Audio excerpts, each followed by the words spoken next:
آئینی عدالت کا جو ذکر ہے چارٹر آف ڈیموکریسی میں وہ بہت کلیئر ہے کہ انہوں نے اس وقت 18ویں ترمیم انویژن نہیں کی تھی، تو انہوں نے یہ سوچا تھا کہ جو آئین کے خد و خال کے ساتھ چھیڑ چھاڑ کی گئی ہے اس کو بذریعہ عدالت ٹھیک کیا جائے گا چیلنجز کے تھرو، اور جو بھی کانسٹیٹیوشنل چیلنجز ہیں جو اس وقت کورٹ کے اندر آئینی ترامیم کے خلاف تھے وہ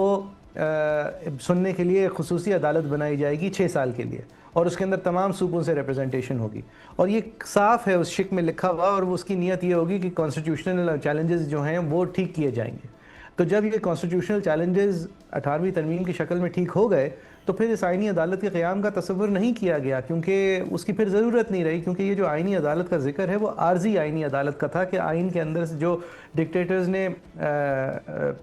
تاریخ کے اندر اور حاضر تاریخ میں مشرف نے جو رد و بدل کیا تھا اس کو ٹھیک کر دیا جا سکے۔ تو وہ ٹھیک کرنے کا طریقہ کیونکہ 18ویں ترمیم رہی تو پھر اس کے بعد کانسٹیٹیوشنل کورٹ کا خیال نہیں آیا، کیونکہ ایک کامن لا سسٹم کے اندر کانسٹیٹیوشنل کورٹ جو ہے وہ سپریم کورٹ ہوتا ہی کانسٹیٹیوشنل کورٹ ہے، ہائی کورٹس ہوتے ہی کانسٹیٹیوشنل کورٹس ہیں۔ یہ ذکر جو ہے یہ ہے ہی غلط۔